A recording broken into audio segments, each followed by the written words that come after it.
Muito obrigado pela presença aqui, por aceitar nosso convite. E, em dívida com a Sinara, Sinara, abra sua pergunta para Ricardo Berzoini. Bom dia, Berzoini. Tudo bom, querido? Tudo bom, Sinara? Não, o que eu queria começar perguntando é exatamente o que eu estava levantando com o Pedro. O fato de, nesse momento, que o Bolsonaro mais precisa, está às vésperas de ser preso, ter apenas 40 mil pessoas na Paulista com ele, é um sinal que o bolsonarismo está bem mal das pernas, você não acha, Berzoini? Eu acho que já durante hoje, né? E nós, na verdade, nós temos essa quantidade de gente graças a uma articulação feita pelo Malafaia. Malafaia, via as suas conexões evangélicas, eles montam um esquema quase, digamos, científico de articular ônibus vindo de toda a grande São Paulo, do interior de São Paulo, e de outros estados, inclusive, para fazer o número da Paulista. 40 mil pessoas é um número que não é desprezível. Mas, como você bem disse, nesse momento, essa semana é a semana que o Bolsonaro deve ser condenado, os demais réus tendem a ser condenados. Estava presente o governador de São Paulo, que é uma liderança política em tese. Presente vários deputados federais, estaduais, vereadores, prefeitos bolsonaristas, conseguiram 40 mil. Como eu falei, não é um número desprezível, mas é desproporcional para a gravidade do momento. Ô, Berzoini, olha só, você comentou sobre Tarcísio, e ontem a gente teve uma pesquisa publicada pela Atlas Intel, feita aqui no estado de São Paulo. Essa pesquisa, eu estou trazendo aqui para quem só nos escuta os slides da pesquisa, mas ela trouxe alguns dados importantes. Primeiro, a popularidade do Lula e do Tarcísio comparado aqui no estado de São Paulo. O Lula tem 42% de aprovação contra 56% de desaprovação, enquanto o Tarcísio tem 52% de aprovação contra 43% de desaprovação. O Tarcísio mais popular do que o Lula, segundo a pesquisa Atlas Intel.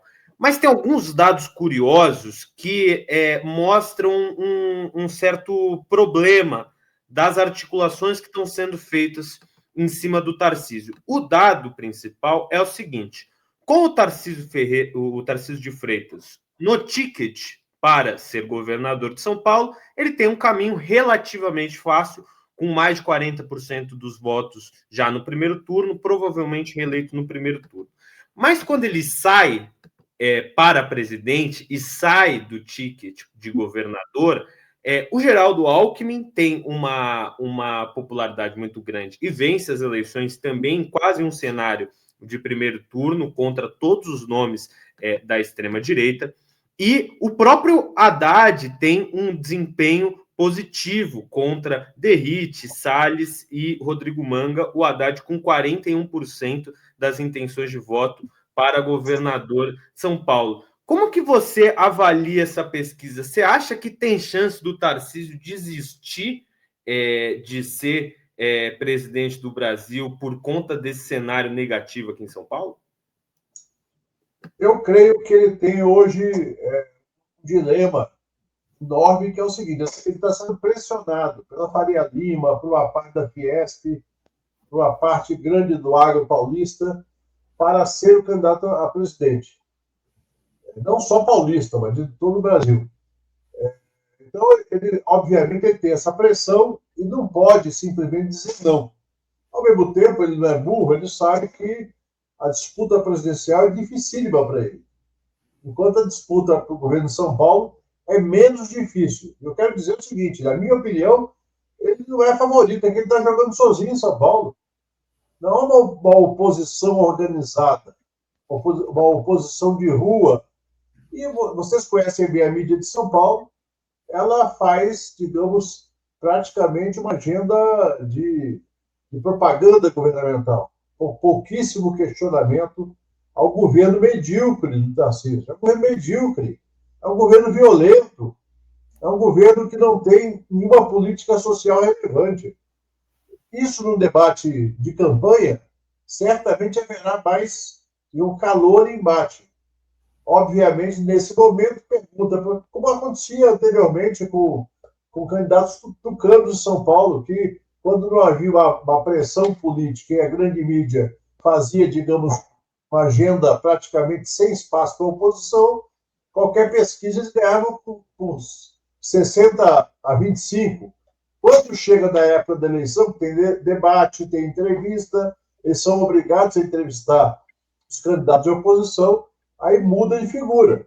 É só ver a eleição de 2022, em que a disputa para o Tarcísio não foi moleza. Foi uma disputa dura. É óbvio, ele ganhou a eleição com o apoio do Bolsonaro, num estado que tem muito antipetismo, mas na grande São Paulo, Lula ganhou e Haddad foi muito bem. Então, tanto Haddad quanto Alckmin, na minha opinião, se forem candidatos, e eu lembro aqui também o nome do Mercadante, que pode ser pelo trabalho fantástico que está fazendo no BNDES, podem ser candidatos competitivos em São Paulo. O próprio Márcio França também pode ser um candidato competitivo. Não, e é assim uma oportunidade, uma janela que se abre, né? Vamos combinar que se o Tarcísio sair para a presidência, é uma janela que se abre para o campo progressista em São Paulo. Sem dúvida, mesmo que ele ficar candidato a governador, eu creio que com uma boa estratégia, que não pode ser programada para a campanha, tem que começar agora, tem que começar no máximo no começo do ano que vem, de denunciar o governo medíocre que ele faz, o governo corrupto que ele faz. Tem que investigar essas conexões do Tarcísio com o crime organizado. Tem que se fazer um trabalho de, digamos, de pesquisa e propaganda para desgastar o Tarcísio, porque no interior, por exemplo, muitas vezes só tem, como o PT enfraqueceu em termos de abrangência, hoje não tem prefeito de cidade média do PT nem da esquerda. Só tem a única cidade média que nós temos é Mauá, da Grande São Paulo. Então você tem um enfraquecimento, digamos, da rede de pessoas que têm opiniões a favor da esquerda. Então é preciso ter um trabalho de planejamento prévio, muito mais do que nas eleições anteriores.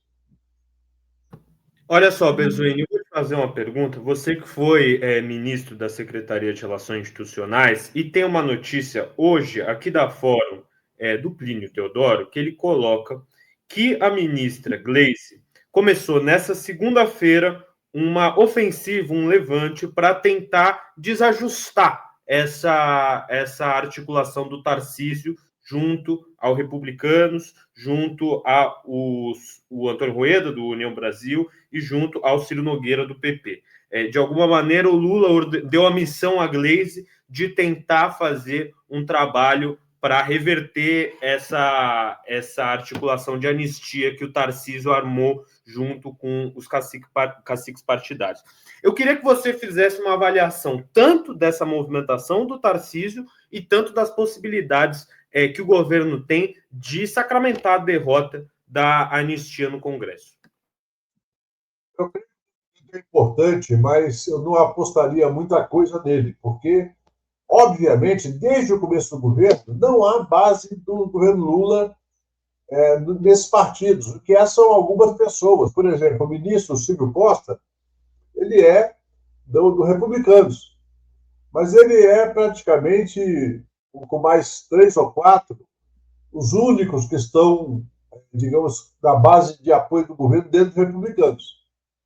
Esses partidos têm interesses objetivos nos estados e na eleição nacional.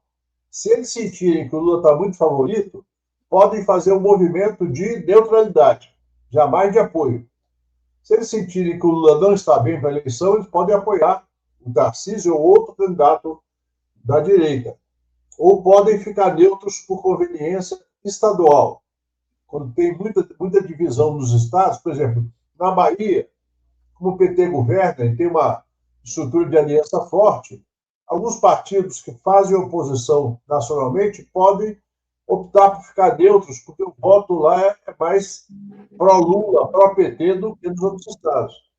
Isso vale para o Ceará, Rio Grande do Norte, vale para Paraíba, embora nós não tenhamos o governo, vale para o Piauí, vale para parte do Maranhão. Então, essa questão partidária não joga peso nenhum. União Brasil nunca esteve no governo Lula. Eu fico impressionado quando falo de desembarque. Eles nunca tiveram. Quem estão são algumas pessoas indicadas pelo Alcolumbre ou por algum deputado da Câmara que tem uma relação mais próxima ao governo federal. O PP tem a Caixa Econômica Federal. Quem tem o PP? Não, quem tem é o Lira. O Lira negociou a Caixa Econômica Federal. Então, obviamente, ele vai ter que adaptar a sua política, porque ele quer ser senador em Alagoas, não quer ser caracterizado como anti-Lula, porque em Alagoas isso pesa, mas também não quer aparecer lulista, porque isso cria dificuldades para ele do ponto de vista do PP. Então, todo esse arranjo que a Gleice está tocando com muita habilidade é um arranjo que é muito delicado. Não acredito que vá ter grande resultado no voto da anistia, mas é importante fazer, pelo menos para preservar aquilo que nós temos. Ô, Berzoini, você que é paulista, voltando ao assunto do Tarcísio, a oposição... Oi? Eu sou mineiro, mas fiz política sempre em São Paulo. Você é mineiro? Sou mineiro de Juiz de Fora. Nunca soube disso. Para mim, você sempre foi paulista. Mas você fez política em São Paulo. Eu queria falar aqui sobre a falta de projeto do Tarcísio, né? Que o Tarcísio... Está passando um caminhão aqui. O Tarcísio tem sido vendido como um grande administrador, né? Um cara gestor e tal, e sempre o Renan Filho está lá rebatendo ele na tal gestão, né? Eu acho que esse sim é um campo que a gente pode correr, porque qual foi o grande projeto que o Tarcísio fez para São Paulo até hoje? O Tarcísio foi ministro da Infraestrutura por 4 anos no governo Bolsonaro e não fez nada, as estradas estavam abandonadas, as concessões que o presidente Lula está fazendo mais concessão do que foi feito na história do Brasil, até mais do que nos governos anteriores dele. E concessões bem feitas. Não é aquela concessão que vai dar um pedágio altíssimo. É uma concessão que combina qualidade com pedágio razoável. O ministro Renan está dando um show de gestão e de comunicação. Então, o Tarcísio é uma farsa. O Zé Dirceu falou numa entrevista recente, e eu concordo com ele, o Tarcísio é uma farsa, é um carreirista, oportunista, que atuou no governo Dilma e, como um cordeirinho, nunca questionou nada no governo Dilma, depois, oportunisticamente, migrou para o bolsonarismo. Eu acho até injusto com os militares, quando o pessoal fala assim, não, ele é um militar. Nem militar decente foi. Assim como o Bolsonaro também não foi. Então, o Tarcísio é uma farsa total em relação à sua trajetória. Virou governador numa conjuntura muito específica, graças ao apoio do Bolsonaro. E agora está tentando pagar a fatura com esse apoio, na minha opinião, inclusive equivocado. Se ele tem intenções eleitorais, ele devia moderar um pouco mais a sua fala, porque ele não vai ganhar nada além do que ele já tem com essa fala que ele fez ontem na Avenida Paulista, e vai perder uma parte da direita que sabe que ele está sendo aventureiro e oportunista. Berzoini, eu vou lhe fazer uma pergunta, talvez eu tenha de sair porque eu estou resolvendo mas eu fiz questão de voltar aqui para lhe fazer essa pergunta, porque a gente viu na Argentina ontem um fenômeno, né? Sim. Aqui, olha, 46 foi na província de Buenos Aires, os peronistas ganharam em 99 dos 135 municípios. Então, política muda muito rápido, né, Berzoini? Vou mostrar um pouquinho aqui da festa da Cristina Kirchner. Ela está em prisão domiciliar, mas olha a multidão que foi para frente da casa dela. Foi uma vitória. Derrubou o valor das ações dos bancos argentinos. Hoje mergulharam, porque ficou uma insegurança em relação ao futuro da política econômica do Milei, né? E aí teve uma grande festa aqui, ó.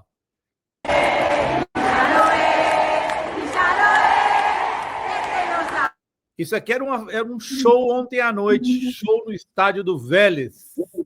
E aí, quem não salta é que votou a Milei.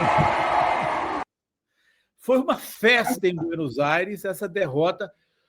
Então, essa extrema-direita, Berzoini, ela me parece muito mais frágil do que ela é muito mais forte assim, na rede social, parece, tá? Como o Trump, pá. Mas eu tenho a impressão que politicamente ela é frágil. O que lhe parece? Não só Milei, como o próprio Trump, como o próprio Bolsonaro. Eles são mais bons de boca, né? Ela é frágil exatamente pela política que ela implantou na Argentina. Se pegar hoje os preços do supermercado da Argentina, estão, da maioria, o dobro do que é vendido no Brasil. Na fronteira, o pessoal atravessa a fronteira para fazer compra nos mercados brasileiros. Os benefícios previdenciários tiveram uma correção muito abaixo da inflação. A situação de fome e miséria aumentou violentamente. E olha que nós estamos comparando o governo anterior, embora fosse o governo mais próximo da nossa posição, mas errou muito na economia, cometeu erros, digamos, de estratégia, mas tinha compromisso com o povo. Mesmo errando, tinha uma visão de como preservar o poder de compra dos aposentados, de preservar o valor do salário mínimo, e hoje a situação social é muito grave na Argentina. Não apenas para os trabalhadores e aposentados, mas uma parte grande do empresariado perdeu oportunidade de negócio a partir da visão privatista e de contenção orçamentária do Milei e da sua turma. Então, lá, eu acho até que eles tiveram muito voto ainda para o grau de crise que está acontecendo na Argentina. Tem o setor da classe média que vive de renda, esse setor está beneficiado pela gestão neoliberal, mas a maioria dos argentinos estão efetivamente muito prejudicados pela política ultraliberal, que não é nem neoliberal, é ultraliberal do Milei, que cortou despesas brutalmente, paralisou obras e arrochou salários e também os aposentados. Olha só, eu queria perguntar, Berzoini, falando, né, em políticos neoliberais, tem um que vai ser julgado. Amanhã começa o julgamento. O nome dele é Jair Bolsonaro, vai ele e mais 7 acusados de golpistas, né? A gente já sabe que são golpistas, vão a julgamento nessa terça-feira. Eu queria saber qual é a sua expectativa para o julgamento de amanhã e também como que você avalia a reação, né, dos bolsonaristas frente a essa inevitável condenação que vai acontecer amanhã.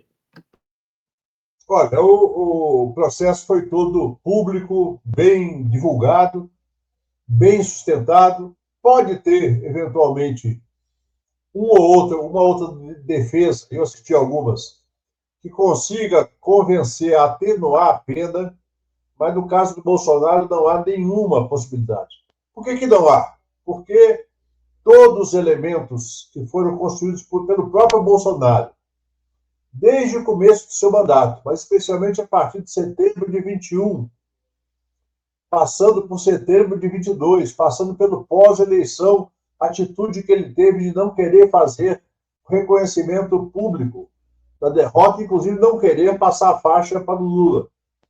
E o envolvimento de pessoas muito próximas a ele na tentativa de construir o apoio das Forças Armadas a essa aventura. Veja bem, o depoimento de 2 dos 3 comandantes militares foi explícito para dizer que ele tentou fazer um movimento para não reconhecer a eleição e intervir no Tribunal Superior Eleitoral. Então, o que nós podemos esperar? Espero, inclusive, que o ministro Fux não faça, digamos, nenhuma relativização disso, porque ele deu alguns sinais, Mas certamente o Alexandre, o Flávio Dino, o Zanin, Carmen Lúcia, terão muita objetividade do seu posicionamento. Já demonstraram, a partir das próprias perguntas que fizeram nas oitivas, e a partir do próprio comportamento que tiveram agora, ao ouvir as defesas, de que o conjunto probatório é muito grande. E eu quero chamar a atenção para uma coisa. Esse conjunto probatório não depende da delação do Cid. Esse conjunto, obviamente, ele buscou construir caminhos de investigação também baseados na delação do Cid. Mas se você pegar o conjunto dos fatos apurados fora da delação, demonstra que o Bolsonaro cometeu os crimes que ele está sendo acusado. E deve pegar uma pena de talvez algumas décadas para que isso seja exemplar, porque a coisa mais importante disso é o aspecto pedagógico para a democracia brasileira. É mostrar que nós não temos tolerância com aventuras golpistas e que a preservação da democracia é exemplar quando uma pessoa perde 3 eleições presidenciais, como o Lula perdeu, e o PT perde a 4ª com o Haddad, mesmo naquele ambiente de tentativa de linchamento do PT, e nós, em todas as eleições, reconhecemos a derrota, esperamos a próxima eleição para poder disputar e vencer. Tá mutado, Zé. Só para te avisar que eles estão se pegando. Você viu o discurso? Eu achei horrível o discurso do Tarcísio ontem. Acho que ele atravessou o Rubicão, abraçou o golpista. Foi um negócio inimaginável o discurso dele. Mesmo assim, o Eduardo Bolsonaro acaba de dar uma paulada nele, dizendo que não soou autêntico. Porque acho que o do Bananinha quer ser ele o candidato, Bezzoni. Enfim, esta semana a gente vai se divertir, viu? E mais, Azenha, eu creio que o Bananinha está totalmente fora do seu juízo. Já não é grande, mas ele está pirado, totalmente pirado em relação ao que ele vê que vai acontecer dessa semana. Então, ele está totalmente fora de si. Já não é grande coisa quando está em si, mas está fora de si nesse momento. Bezoini, queria agradecer a sua presença no Fórum 11h30 de segunda-feira, desta segunda-feira. Desejar para você uma boa semana. Eu acho que essa semana vai ser legal. E desejo vai a você... ser muito importante, mas eu acho que o mais importante que nós precisamos é divulgar bastante o que o governo está fazendo de esforço para o país manter o crescimento, mesmo com o tarifaço do Trump e do Bananinha. O presidente Lula está sendo extremamente feliz em demonstrar o que o governo faz para não deixar que os empregos e as empresas sejam prejudicados por essa insanidade do Trump. Nossa balança comercial está positiva, né? Cresceu, você viu o balanço? Positiva ela está há muito tempo, mas da relação com os Estados Unidos caiu 18% das exportações. Mas foi compensada pelo crescimento das exportações para vários países, inclusive para o México. O México ampliou a compra de carne brasileira, países da Ásia também ampliaram. Ou seja, o Brasil não tem razão para se preocupar demasiadamente, mas algumas empresas são fortemente impactadas. Então é importante que o governo federal está cuidando dessas empresas, para que não haja perda, mesmo que pequena, porque são pessoas, são seres humanos, empresários e trabalhadores que dependem dessas receitas. É verdade, e mais uma notícia de última hora, não tem confirmação, porque os chineses não fazem isso, Berzolini, mas a China não está comprando zero de soja dos Estados Unidos. Agora, setembro é o mês de vender, e até agora não venderam nada. Estão reduzindo a compra de vários minérios também que eles compravam dos Estados Unidos. Incrível. Beleza. Bezoini, muito obrigado. Antes de encerrar, Sinara, eu sei que já está querendo encerrar aqui o programa, eu tenho que ler o superchat, Sinara. Senão cadê o Bezoini? A gente não se despediu dele? Peraí. Se a gente se despedir de você primeiro. Estou aqui. Obrigado, Berzoini. Obrigada, Berzoini. Até a próxima. Um abração. Nossa. Tchau, tchau.